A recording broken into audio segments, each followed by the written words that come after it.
Dalam artian begini Ustadz, bagaimana jika kita ditantang debat? Debat masalah bagaimana apa dulu? menyikapi hal tersebut? Mau debat masalah apa dia? Udah cukup. Dia punya pendapat, Anda punya pendapat yang kita.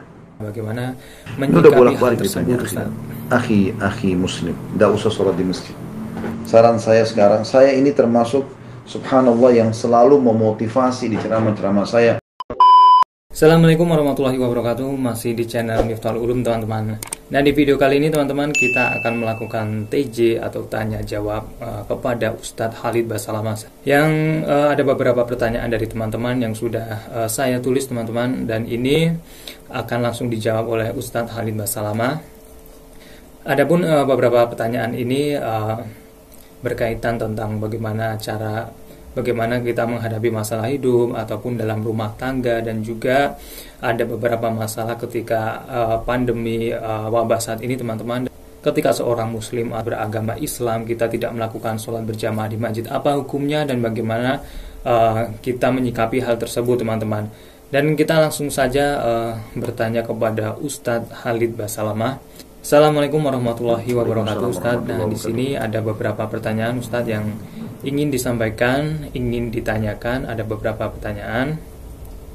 Langsung saja, yang pertama adalah bagaimana cara meyakinkan diri terutama akhwat agar segera menikah Ustadz. Bagaimana dan minta nasihatnya. Balik bertanya, kenapa Anda tidak mau menikah? Permasalahannya akhwat kita, umur Anda berjalan, masa Anda produktif juga terbatas. Ada masa menopause, Anda tidak bisa punya anak lagi. Kenapa menunda pernikahan? Jadi harusnya yang pertama tekadkan dalam hati mau menikah. Nah, didukung dengan yang kedua, baca keutamaan menikah. Semua ibadah yang kita kerjakan teman-teman, usahakan dibaca keutamaannya, supaya kita bisa terdorong dan termotivasi ingin melakukannya. Seperti itulah. Sehingga kita tentunya teman-teman sekalian bisa termotivasi mau mengerjakan. Kemudian yang ketiga, coba duduk sama orang-orang yang sudah menjalani rumah tangga dan mereka bahagia, ya. Bukan orang yang gagal, ya. Mohon maaf, bukan janda yang cerai hidup, bukan duda yang cerai hidup. Memang dia dalam kondisi berhasil dalam rumah tangganya. Anda konsultasikan, maka insya Allah Anda akan dapat motivator yang besar. Ketemu sama teman-teman yang sudah menikah, yang menikah di umur-umur Anda, mungkin teman-teman di kampus, keluarga dan seterusnya. Coba tanya apa motivasinya mereka, sambil berdoa kepada Allah Subhanahu wa taala agar tentunya dimudahkan, ya. Jadi jangan ragu, terutama akhwat, ya. Karena batas umur produktif Anda itu terbatas. Menikahlah, ya. Oke, terima kasih Ustadz. Kemudian pertanyaan yang kedua, apakah dosa kita bisa diampuni Ustadz? Kita adalah manusia biasa yang tidak luput dari dosa maupun segala sesuatu yang salah.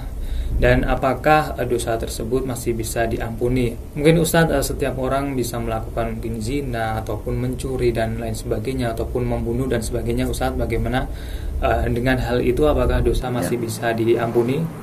Semua dosa diampuni, akhi dan ukhti. Kata Allah SWT, Inna Allah yakfiru dhunuba jami'a. Allah memaafkan semua dosa. Dalam ayat lain, wa ya'fu anis sayyi'at. Dan dia akan memaafkan semua kesalahan. Kalau Anda berkata, mungkin saya sudah berzina, mungkin saya sudah membunuh, mungkin saya sudah begini dan begitu, Allah mengatakan, wa ya'lamu ma taf'alun. Dan dia mengetahui apa yang kalian kerjakan. Jadi Allah itu maha luas rahmatnya, bahkan dia gembira dengan tobat hambanya. Jadi semua dosa dimaafkan insya Allah. Asal Anda tobat nasuh. Cuma memang dirincikan teman-teman, antara dosa yang Anda lakukan murni berhubungan dengan hak Allah, atau dosa yang Anda lakukan berhubungan dengan hak makhluk. Kalau hak Allah seperti Anda tidak sholat misalnya, sudah Anda tobat nasuha, Anda berjanji kepada Allah Subhanahu wa ta'ala tidak akan lagi meninggalkan sholat, maka akan dimaafkan insya Allah. Tapi kalau berhubungan dengan makhluk tidak cukup. Anda taubat kepada Allah SWT, dan juga Anda harus di sini, ya, harus mengembalikan haknya orang yang sudah Anda zalimi. Jadi misal contoh, Anda menzalimi menzalimi orang dengan merusak citranya, nama baiknya, maka Anda perbaiki nama baiknya itu. dengan minta maaf dan memperbaiki nama baiknya. Atau kalau itu Anda ambil dalam bentuk benda, menipu dan segala macam, Anda kembalikan benda itu kepada dia atau minta keridhoannya. Insya Allah dengan itu dimaafkan kesalahan-kesalahan Anda, insya Allah. Nah, kemudian pertanyaan yang ketiga Ustadz, bagaimana jika kita ditantang debat ataupun mungkin berargumen? Dalam artian begini Ustadz, bagaimana jika kita ditantang debat? Debat masalah bagaimana apa dulu? Menyikapi hal tersebut? Mau debat masalah apa dia? Apakah dia berdebat dalam arti kata ingin mencari kebenaran dan Anda yakin apa yang sedang Anda debati tujuan Anda pertahankan adalah kebenaran, ya silahkan, gitu kan? Tidak ada masalah. Asal memang Anda melihat betul-betul orang ini mau mencari kebenaran, betul-betul dia mencari, memang dia mau dengar, tolong ajarin saya ilmu. Sebagian salafus saleh ada yang bertemu dan untuk membicarakan tentang beberapa hukum yang mereka berselisih pendapat. Tapi pada saat itu memang betul-betul niat mereka ingin mendapatkan manfaat, seperti itulah.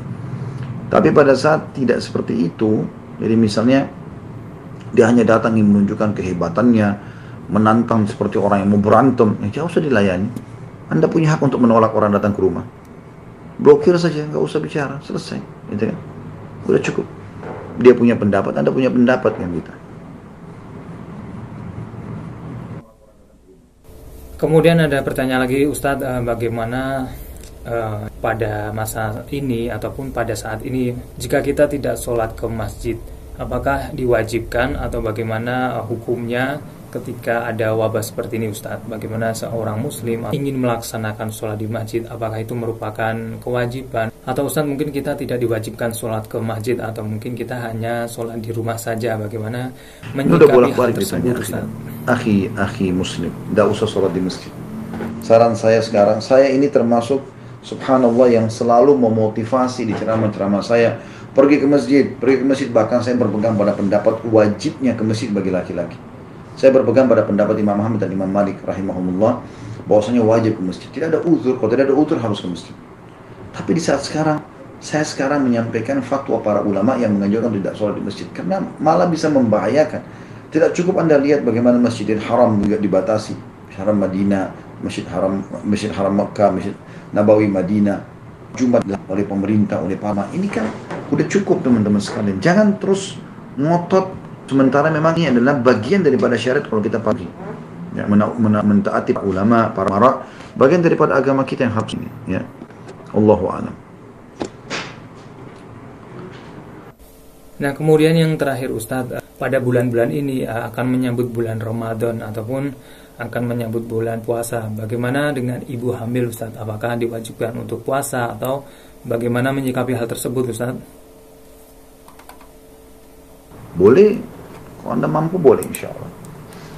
Ya, saya pernah tekankan pada istri saya ini, yang penting insya Allah Anda sahur yang cukup, Anda buka puasa yang cukup, insya Allah bisa. Tergantung tekad Anda. Tapi pada saat Anda melihat memang betul-betul tidak bisa sama sekali, bukan cuma sekedar sugesti negatif ya, tapi memang Anda sudah coba memang nggak bisa, sangat lapar bahkan lemes, mungkin bisa malah berpengaruh pada perkembangan janin, maka Anda tidak usah puasa dulu insya Allah. Tapi usahakan tetap diganti di hari lain ya, setelah ibu selesai melahirkan dan segala macam. Oke, terima kasih Ustadz atas jawabannya. Nah itu teman-teman, kita sudah melakukan tanya jawab pada Ustadz Khalid Basalamah dan beberapa pertanyaan yang sudah diajukan teman-teman. Dan nantikan tanya jawab selanjutnya dan tetap tonton video-video di channel Miftahul Ulum dan jangan lupa untuk subscribe. Wassalamualaikum warahmatullahi wabarakatuh.